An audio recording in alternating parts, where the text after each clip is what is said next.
Hey guys, Ivy Mike here. I just wanted to make a really quick video and show what I use and how I overclock my video card. So I was talking with Sword in his live stream last night, and he has a 2080 Ti and he does not overclock. So Sword, this one's for you, my friend. So first off, the first thing you want to do is download the EVGA Precision X1 software. So this is if you have a 20 series card.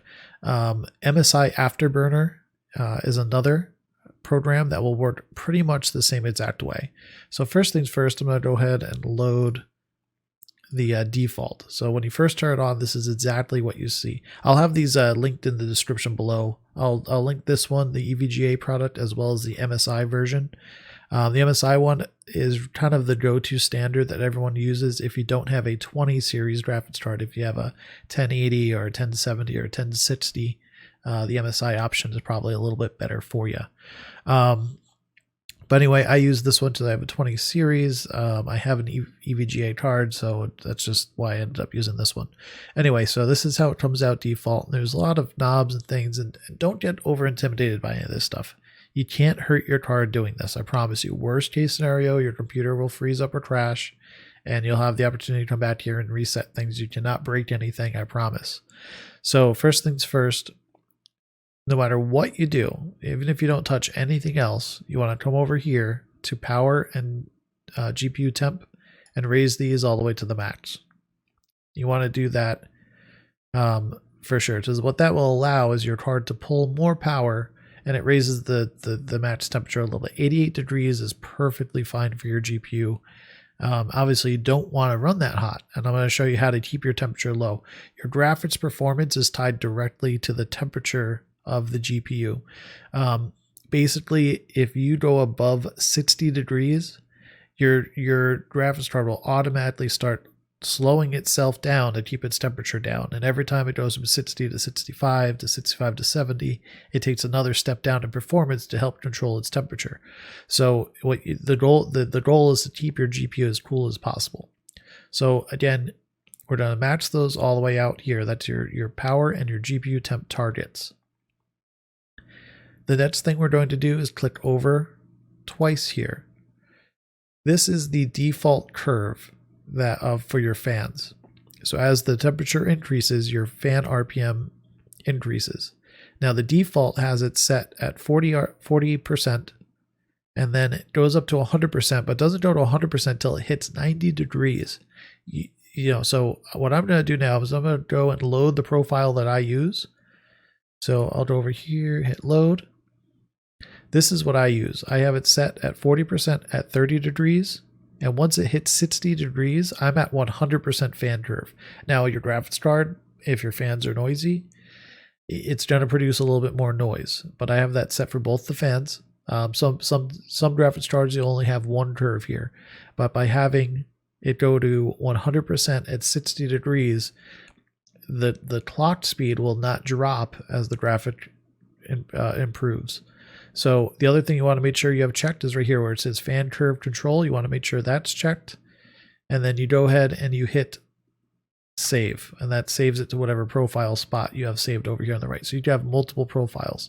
So, you can have a profile that has it set to the default. You could have the profile like I have, where it has my clock speed increased. It has my memory clock increased, as well as the power and GPU temp targets matched out, and that fan curve. So that's what I use. That's what I recommend most people do. Now, messing with the clock speed, the voltage, and the memory clock. This is where if you mess with these, you can cause instability in the performance of your card.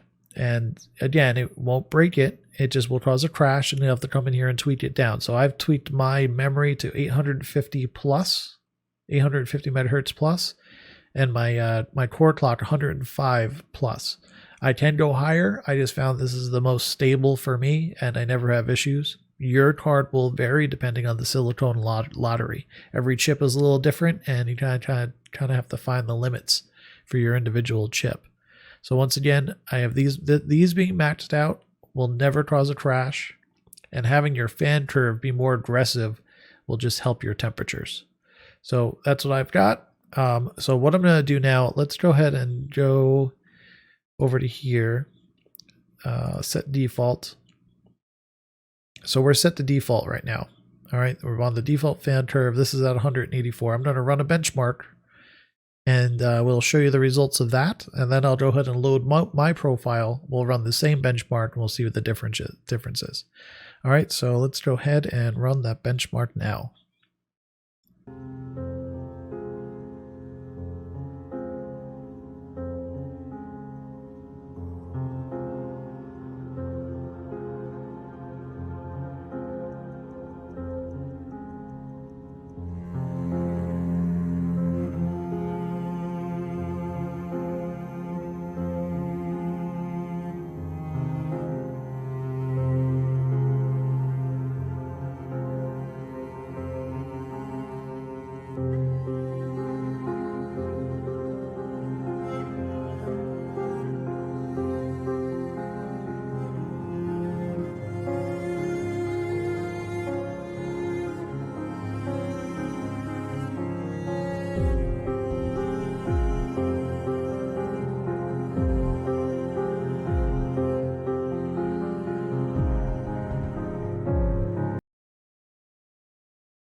All right, there we go, and our result is a score of 8,919.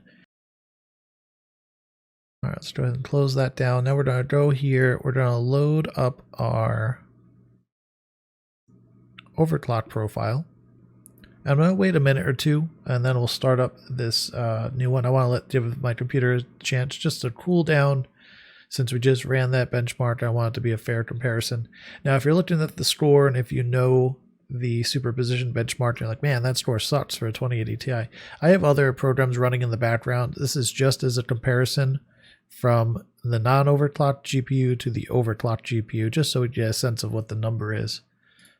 All right, it should be all cooled off by now. Our temperature is back down at 40 C, which is very reasonable. 1080p Extreme, the same one that we just used.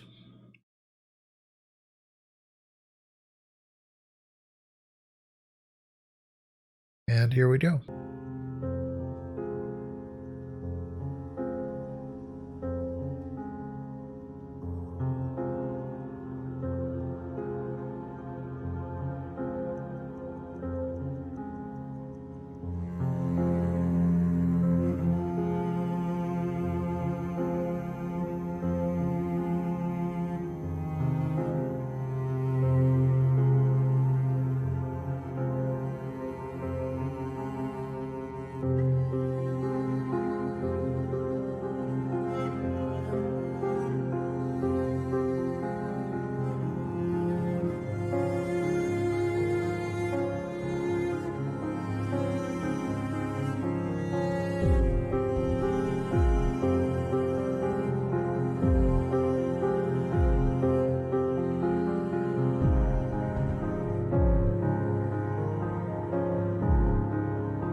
All right, and there we have it. Our score of 9,756. So our minimum temp was 38 and our maximum temperature was 59 degrees. That and our, so let's take a look now. Let's open up, put those side by side here. So we went from 8,919 to 9,756. Our temperatures were about the same, 34 degrees minimum, 60 degrees maximum over here, but we started off colder, remember? Here our minimum was 38 and our max was 59, so we kept our temperatures in check. We kept it under 60 degrees and our score went up almost 900 points. So pretty happy with that just by clicking a few buttons again. The most important are these two right here, your target and your GPU, and then coming over to your fan curves and making them, I like 100% at 60 degrees. That's where now, you'll have to judge that based on your fans and how, noisy you want your computer to be, but my fans are pretty quiet. So, all right, guys, I'm going to wrap it up there. Appreciate you guys for being here. Thanks for stopping by. That's how I overclock my graphics card. All right, guys, if you liked the video, make sure you hit that thumbs up button for me. Come back, check out all the gameplay, and we're going to be doing some more No Man's Sky, I think, in the future here. And, that new mech update has been awesome. Anyway, guys, thank you. Hit that subscribe button if you want to see more in the future. Probably be doing some more tech videos as well. Thanks, guys, and I'll catch y'all next time.